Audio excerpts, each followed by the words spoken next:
आप सभी पवित्र आत्माओं को स्वामी जोगेंद्र योगाचार्य की सादर प्रणाम। उम्मीद करता हूं कि ईश्वर की विशेष कृपा से आप सभी आनंद में होंगे, स्वस्थ होंगे, निरोगी होंगे। परमपिता परमात्मा की विशेष कृपा आप पर ऐसे ही बनी रहे, क्योंकि इस जीवन में जो भी होना है ईश्वर की कृपा से, ईश्वर की प्रेरणा से ही होना है। ईश्वर की कृपा से ही हम सब स्वस्थ रहेंगे। आज आप ये वीडियो देख रहे हैं तो निश्चित रूप से परमपिता परमात्मा की विशेष कृपा आप पर है और वो कृपा हमेशा ऐसे ही बनी रहे, ऐसी मैं ईश्वर से कामना करता हूँ, ऐसी ईश्वर से प्रार्थना करता हूँ। तो प्रिय बंधुओं, पिछली वीडियो में हमने चर्चा की थोड़ी सी ऑटोफेजी पर।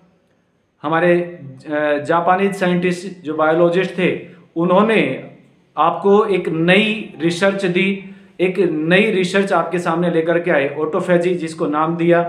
आपके शरीर में किस प्रकार से वो बदलाव हो, किस प्रकार से आप शरीर को स्वस्थ कर सकें, किस प्रकार से आप शरीर को निरोगी कर पाएं, वो सारी की सारी चर्चाएं हमने पिछली वीडियो में की थी।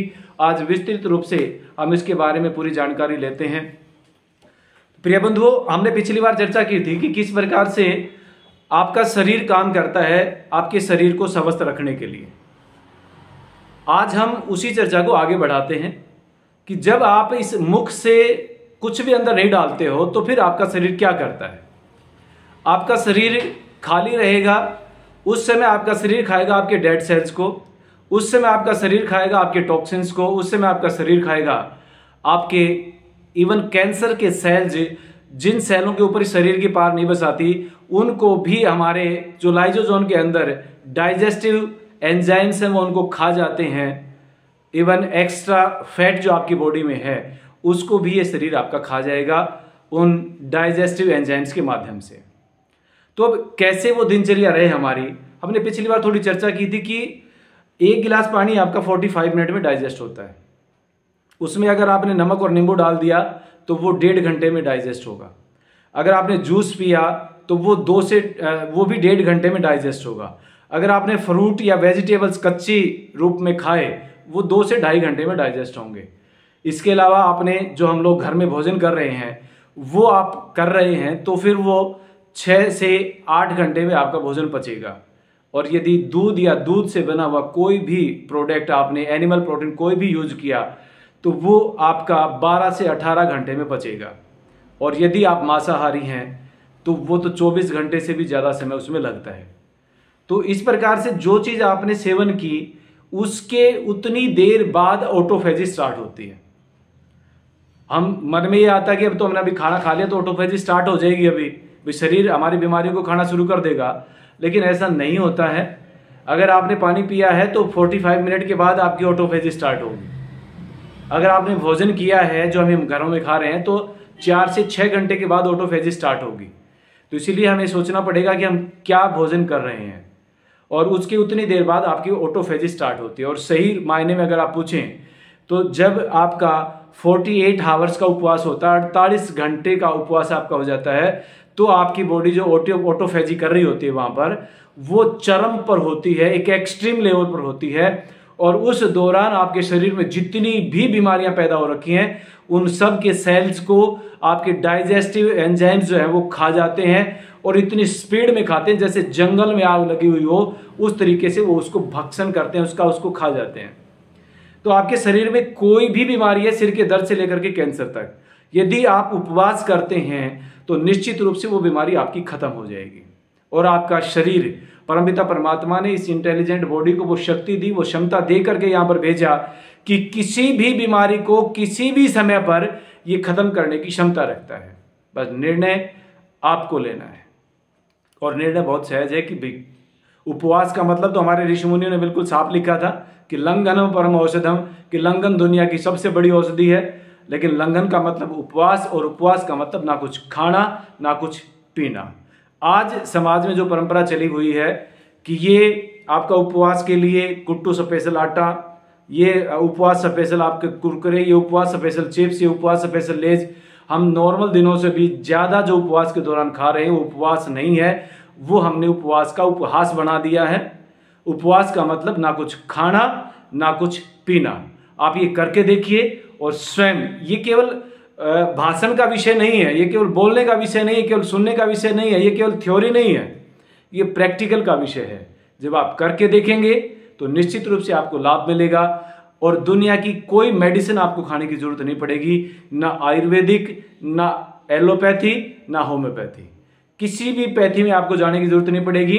परमात्मा ने शरीर जो आपको दिया है, मैं इसको इंटेलिजेंट बॉडी बोलता हूं, तो ये जो इंटेलिजेंट बॉडी भगवान ने आपको दी, ये स्वयं सक्षम है हर बीमारी को दूर करने में, हर बीमारी का इलाज करने में। एक बार इसको मौका तो दो। जब भी आप बीमार होते हो तो सबसे पहले क्या होता है, आपकी भूख मरती है और हम इसका इशारा नहीं समझ रहे होते। ये इंटेलिजेंट बॉडी हमें अक्सर समझाती है, आपका फैट बढ़ना शुरू हुआ तो इसने आपको इशारा दिया कि समझ जाओ, इसको ठीक करो। आपको बीपी शुगर होना स्टार्ट हुआ तो आपकी बॉडी ने आपको इशारा दिया, इस इंटेलिजेंट बॉडी ने, कि आप समझ जाओ और इसको ठीक करो, यहीं पर रुक जाओ। आपके सिर में दर्द होना शुरू हुआ, आपको इशारा दिया कि समझ जाओ।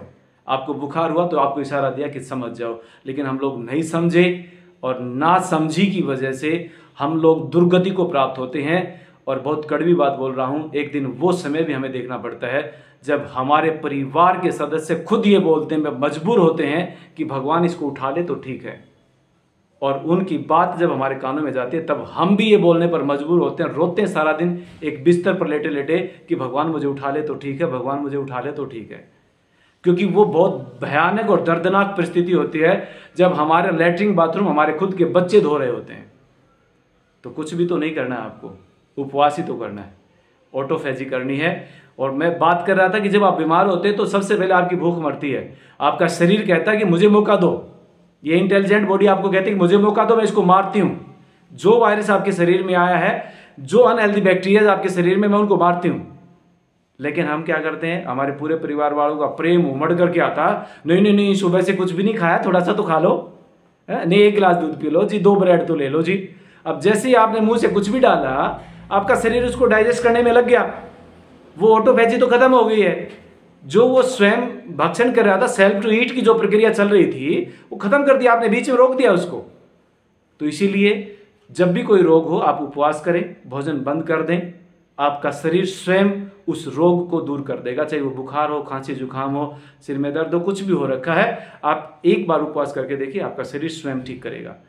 सेल्फ टू ईट, ये खुद खाएगा उस बीमारी के वायरस को। तो आज के लिए इतना ही। लेकिन कुछ भाई बहनों की समस्या होती है कि जब भी हम उपवास करते हैं तो गैस बनती है जी, एसिडिटी बन जाती है, सिर में दर्द हो जाता है, चक्कर आने लगते हैं। अब जो नेक्स्ट स्टेप हमारा होगा वो उसी पर चर्चा होगी और वो बहुत लंबा विषय रहेगा। उस पर हम कई सारी वीडियोज में एक एक पर्सन का आपका जवाब उसमें रहेगा। तो आपको गैस कब बनती है? जब आप उपवास करते हो और आपकी बड़ी आंत में जो मल सालों साल से हमने ठूस रखा है इस पेट के अंदर, इस मुंह के द्वारा, वो सड़ रहा होता है वहां पर, और वो सड़ता है तो गैस बनती, गैस बनती तो चक्कर आते हैं, सिर में दर्द होता है। अब वो ना सड़े उसके लिए जो हमारे ऋषि मुनि तीसरी प्रक्रिया दोहराते थे, बस्ती क्रिया, जिसको हमने नाम दिया संजीवनी क्रिया, वो भी जब आप साथ साथ करेंगे तो वो सड़ेगा नहीं, आपको आनंद आएगा, आपका पानी, एक घूंट पानी पीने का भी मन नहीं करेगा, आपकी शरीर के अंदर से ही वो सेल्फ हीलिंग स्टार्ट हो जाएगी और बड़ा आनंददायी वो परिस्थिति होगी। अब तीसरी जो विषय हमारे ऋषियों का था, पहला हमारा हो गया LGDS, life giving diet system, जीवनदायिनी भोजन प्रथा पर हमने चर्चा कर ली, उपवास पर हमने चर्चा कर ली, और तीसरा जो काम हमारे ऋषि मुनि करते थे वो था बस्ती क्रिया, जिसको हमने नाम दिया संजीवनी क्रिया, जो कि बहुत सहज और सरल प्रोसेस है। उस पर हम अगली वीडियो में चर्चा करेंगे। तब तक के लिए आप सभी का बहुत बहुत आभार। धन्यवाद, धन्यवाद, धन्यवाद।